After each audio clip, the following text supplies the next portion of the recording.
We have Total War, Warhammer 3, which like is even just like a sort of interesting one for Total War as well, because they didn't normally have things like Warhammer, which is like so much more like fantasy and fun from what I understand. So like at this point, you'd been doing voiceover work for about like 8 years. What was the importance of this role to you? Like what was it all about for you? Well, actually, Total War Hammer, I believe I booked that probably maybe like a year or so after Baldur's Gate. So I hadn't been doing it for that long, like maybe two couple of years or something. Well, it was very cool because it was one of the only auditions. A lot of the stuff you do from home, you record the audition on whatever, on your phone, on a microphone, you have it and you send it off. And this was one of the ones where I had to go in and audition for it.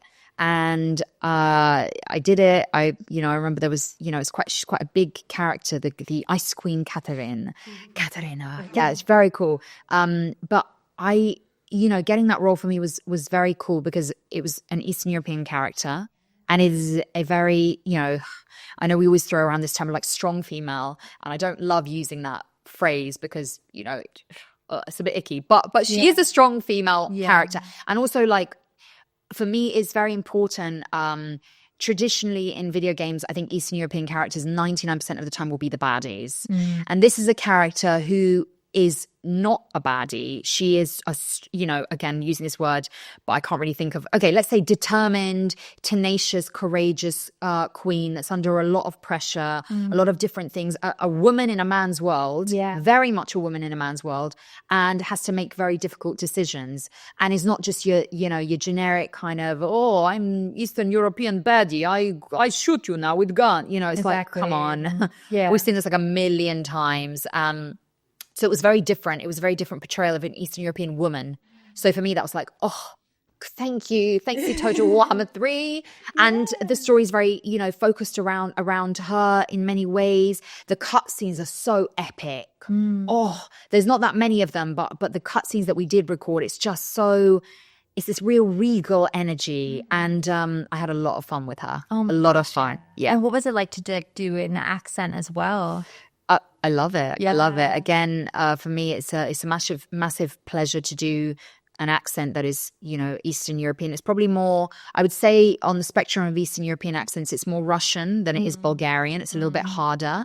But again, we are teaching people that a spectrum of accents exists in Eastern Europe. Again, it's not just generic Russian. Not all Eastern Europeans speak like that. There's a whole range. So it was a lot of fun, and we recorded a lot of that from home because it was over the pandemic.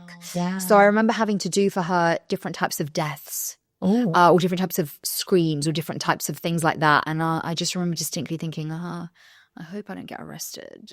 I know. It's very loud. It's very loud. Because I definitely heard that like some people getting the cops called on them because they're having to do like... Yeah, because you're really going for it. Yeah. And... so it was incredible doing an accent and just having this badass woman that's like, listen up. Again, not just, can I say this without spoiling too much if you haven't played it? But there's a scene at the beginning where she's pretty much questioned by everyone that's in her sort of court, I suppose you could say it, and she has to be like, guys, I'm the queen, so you just pipe down. Yeah, mind your business. Mind your own business. She says it in a lot harsher way than that. But, it's cool. And she's leading this faction. It's like, for Kislev. Yeah. I love it. Yeah. Love it. No, it sounds incredible. And like, why not? Why not be that character as well? Like just being a queen. Being a queen. Yeah. And I do think it's time for us to move on in games with this idea that the Eastern European character is always the baddie. I think in TV and film, we are a little bit ahead of the curve in that now I would get auditions for Eastern European characters that aren't the baddie, the gold digger, whatever it is. We have moved on a little bit past that trope, which is lovely to see. But I think sometimes in games we do have to catch up a little bit. Yeah, because even like what we were... Please catch up. Exactly. Did you sort of, I guess, would you have based her accent off of anybody in particular or... Gosh, no, I don't think I based the accent off of anyone in particular. The character that comes to mind is going to kind of contradict what I've just said about her being like a nice character. But I think if we're talking about Game of Thrones, Cersei Lannister, I know she's fundamentally very evil, but I think she has this very regal energy that's just, ugh. And I think that's something that I had in my mind when I was thinking about this very, very regal woman that will not take any BS from anyone. Yeah. And I think that's kind of what I wanted to channel for Katarin. Yeah. Without her being, without her going into the extremes of the evil spectrum that Cersei goes into. But I really love Cersei as a great example of a queen, of a regal character that's also very conflicted and is also very human in many ways and has all those conflicts. Because the queen isn't just like, I'm a queen and you will bow down and you will do. It's not, we're all humans at the end of the day, whether we're queens or whatever we are.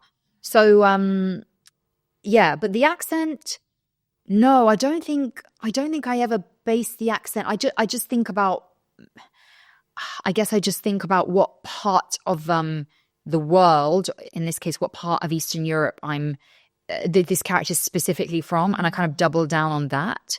I don't think I have a specific person in mind or a specific character in mind.